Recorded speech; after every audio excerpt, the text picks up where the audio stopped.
Sam Elliott is 6 feet 2 inches tall and has been acting in movies and TV for more than 50 years. Even though he's getting older, the famous character actor still looks strong. Time takes a little from everyone, but Sam seems to give up the least. He still has that deep, cool voice and his famous mustache that never goes away. His fans are always amazed by him. They love re-watching his old movies like Mask and Roadhouse, or newer ones like 1883 and A Star Is Born. People just stare in wonder and talk about how hard he works. Sadly, all this success is actually the saddest thing about Sam's life, and it really hurts to think about. Sam's first and only Oscar nomination came when he was already 74 years old.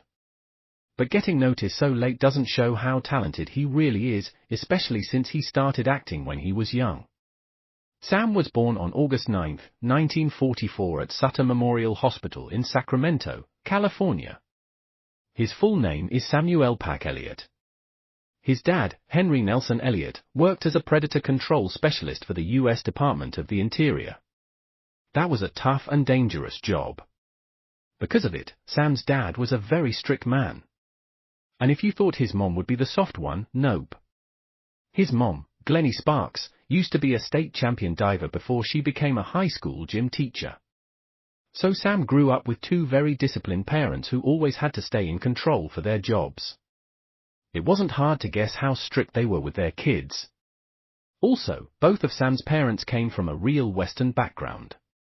Their families went all the way back to El Paso, Texas. Even so, Sam and his family lived in Sacramento while he was growing up. Even though his dad was often away from home hunting wild animals, he made sure his kids knew what he believed in.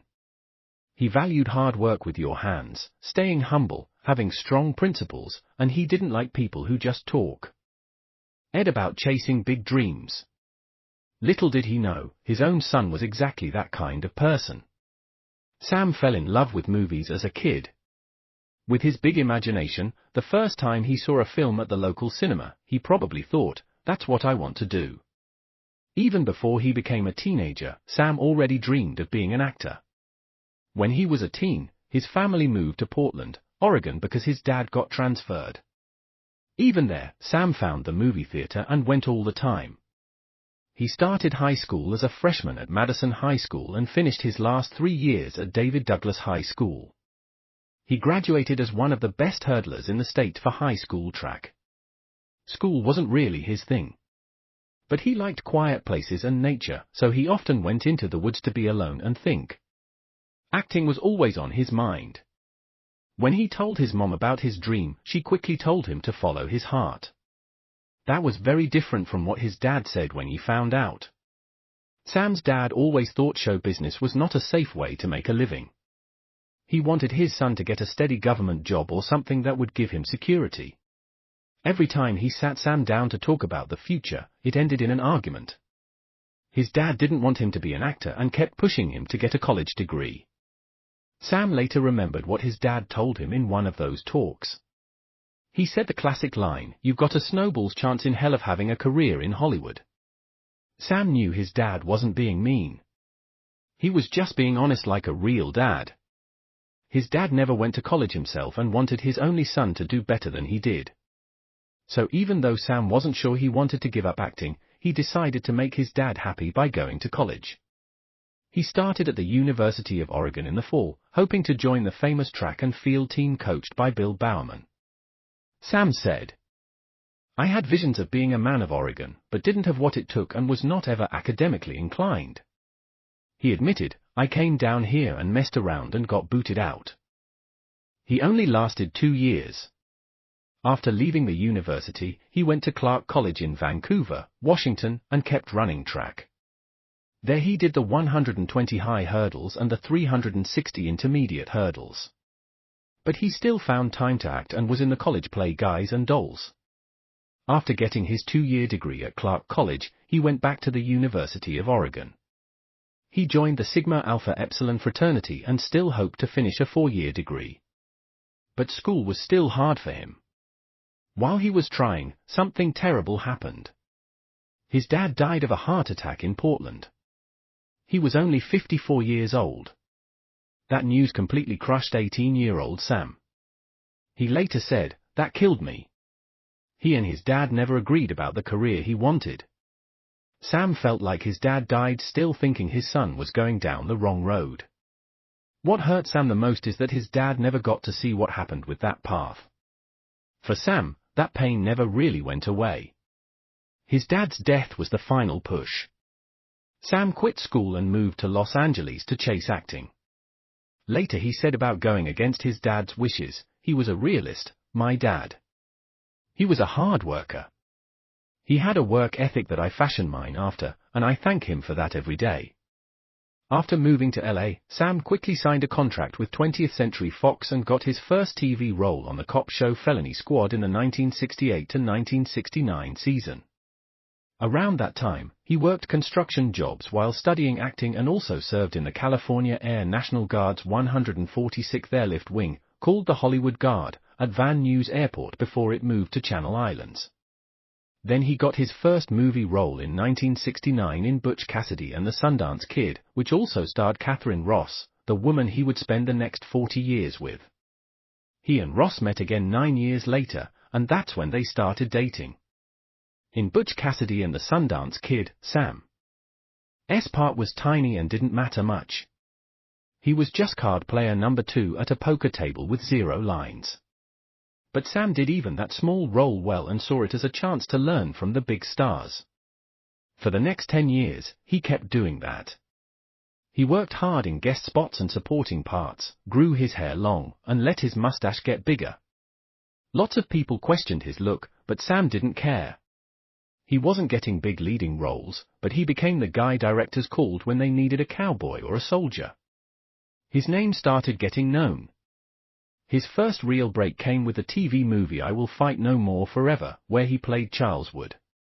The next year he starred in Lifeguard as a beach lifeguard stuck between wanting freedom and what everyone else expected. Those movies weren't huge hits, but they got him some attention.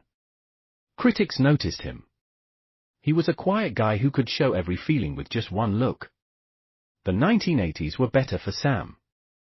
After years of smaller roles, he got a big part in the movie Mask. He played Gar, the boyfriend, and Rock for Rusty Dennis, played by Cher, and the caring stepdad to Rocky, a boy with a rare face condition. This was harder for Sam because he had done so many tough, quiet roles that some people thought that's all he could do. Sam wasn't going to let them box him in. Off camera, he worked hard to build real feelings with his co-stars. He spent time with the young actor Eric Stoltz so they would feel like a real father and son on screen. That hard work paid off. When the movie came out, critics had to say this was a turning point for Sam. Now he was seen as a real actor with deep emotions. That opened more doors, but Sam stayed picky and only took roles with real meaning. What was cool about Sam is that he never dropped the tough, manly style that got him started. When Roadhouse came out in 1989, fans were super happy. In the 1990s, he went back to westerns, and fans loved it and saw him as a true legend in that type. He didn't rush into it either. He produced and starred in the film Conager, based on a Louis L'Amour book. His role as Conager got him Emmy and Golden Globe nominations. He was also in 2 big historical movies, Gettysburg and Tombstone, and both got amazing reviews. Then he played Wild Bill Hickok in Buffalo Girls and got more Emmy and Golden Globe nominations. The best part of the 1990s for Sam was a small role as the stranger in The Big Lebowski. He only appeared in a few scenes as the mysterious narrator with that deep, warm voice. That part became a classic in American movies and maybe Sam's most famous moment. People still talk about the stranger with love many years later. All his Western work paid off big. In 2007, the National Cowboy and Western Heritage Museum put him in their Hall of Great Western Performers. Fast forward to 2017. New fans who had only heard about the legend got to see Sam play an old Western actor dealing with sickness, regrets, and losing his fame in the movie The Hero. Sam even said a lot of the emotional parts were basically him playing himself. That gave fans a peek into the sad feelings he carried. Without planning it, he started a new wave in his career at 73. A year later, he was in the remake of A Star Is Born with Lady Gaga and Bradley Cooper. At 74, Sam played Bobby Maine, the older brother of Cooper's character, torn between love and feeling helpless about his brother's self-destructive ways. Sam put his whole life into those scenes, and the pain he showed touched everyone. Social media went crazy, saying Sam deserved awards for how great he was. That role got him his only Oscar nomination for Best Supporting Actor.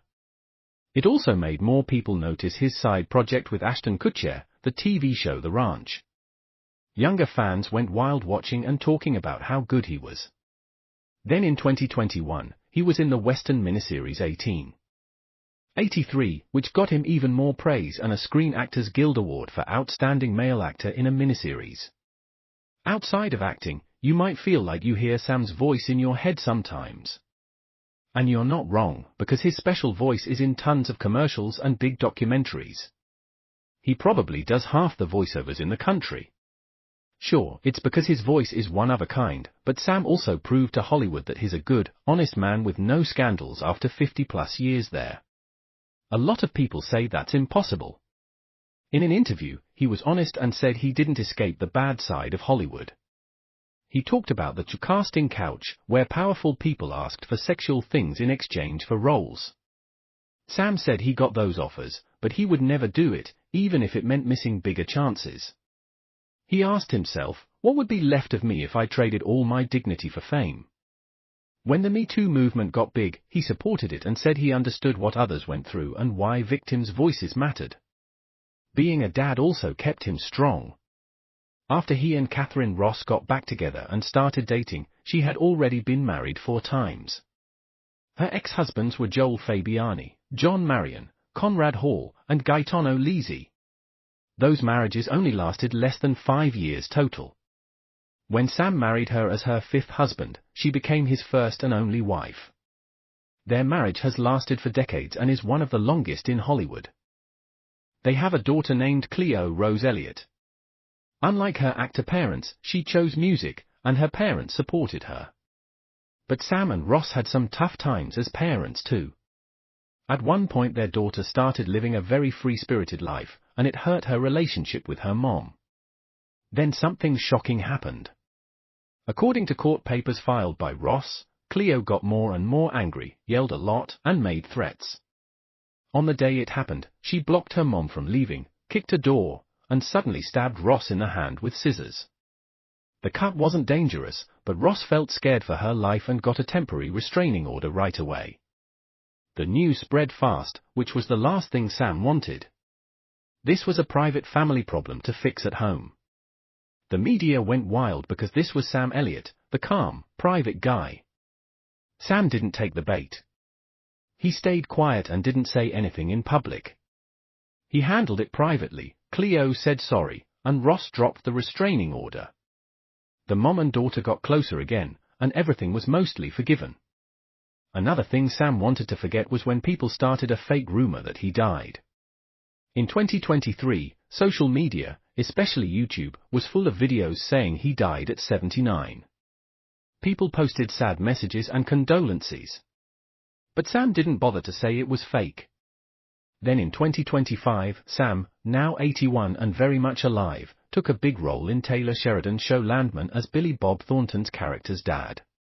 Critics loved how deep he was, and his co-stars said how hard he worked on set. Sam has about $20 million from acting and voice work. Not bad for the son of a predator hunter and a PE teacher. With that money, he and his wife live in a house by the ocean in Malibu. They also have a place in the Willamette Valley in Oregon. After his mom died in 2011 at 96, Sam also got his childhood home in Northeast Portland. Off-screen, Sam Street. Bill lives by the cowboy code in everything he does. Nothing has really changed. He's just a little richer. And Sam knows his dad would be so proud.